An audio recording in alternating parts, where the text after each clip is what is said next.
तुम्ही पाहत आहात MCN न्यूज मराठी।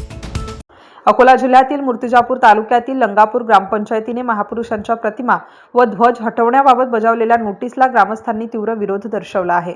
समस्त ग्रामस्थांच्या वतीने ग्रामपंचायत प्रशासनाला लेखी उत्तर देत नोटीस तात्काळ रद्द करण्याची मागणी करण्यात आली आहे। ग्रामस्थांनी निवेदनात स्पष्ट केलं आहे की महापुरुषांच्या प्रतिमा व ध्वज कोणत्याही वैयक्तिक स्वार्थासाठी किंवा सरकारी जागेवर बेकायदेशीररित्या ताबा मिळवण्याच्या उद्देशाने उभारण्यात आलेले नसून ते सामाजिक ऐक्य, सांस्कृतिक अस्मिता आणि महापुरुषांप्रती असलेल्या आदराचे प्रतीक आहेत। तसेच प्रतिमा किंवा ध्वज हटविण्याचा प्रयत्न झाल्यास ग्रामस्थांच्या भावना दुखावून कायदा व सुव्यवस्थेचा प्रश्न निर्माण होऊ शकतो असे नमूद करत प्रशासनाने सामंजस्याची भूमिका घेत नोटीस तातडीने मागे घ्यावी अशी मागणी करण्यात आली आहे।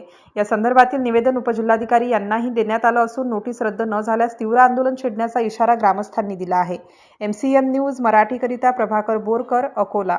समस्त गावकरी, सर्व समाज बांधव, पुनर्वसन लंगापूर ह्या गावामध्ये ज्या महापुरुषांनी आम्हा सर्वांना जगण्याचा अधिकार दिला, डॉक्टर बाबासाहेब आंबेडकर, साहित्य सम्राट लोकशाहीर अण्णाभाऊ साठे, छत्रपती शिवाजीराजे, ज्या महापुरुषाच्या नावाचे तेलचित्र या पुनर्वसन ह्या ठिकाणी लावण्यात आलेले आहे।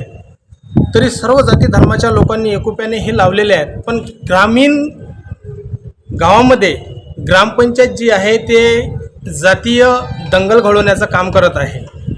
म्हणून हे सुव्यवस्था कायम राहावी, ग्रामपंचायतीने जे आज नोटीस किंवा जे ऑर्डर काढलेले आहेत, अल्टिमेट 7 तारीख दिलेली आहे, ते तात्काळ जिल्हाधिकारी साहेबांकडे आम्ही निवेदन दिलेलं आहे।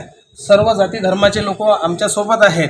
तरी हे तात्काळ 7 तारखेची जे अल्टिमेट तारीख दिलेली आहे, हे आदेश थांबवण्यात यावे आणि ज्या महापुरुषाचे तेलचित्र लावलेले आहेत लंगापूर ह्या ठिकाणी ते मान सन्मानपूर्वक तिथंच असले पाहिजे आणि शासनाने याची जबाबदारी घ्यावी। त्याच्यासमोर कायदा सुव्यवस्था कायम राखून ठेवण्याचं काम शासन व प्रशासनाने केलं पाहिजे। अन्यथा राज्यव्यापी जर आंदोलन किंवा संघटनेच्या माध्यमातून हा महाराष्ट्र जर पेटला तर याला जबाबदार शासन किंवा प्रशासन राहणार अशी आश्वासने आम्ही देतो।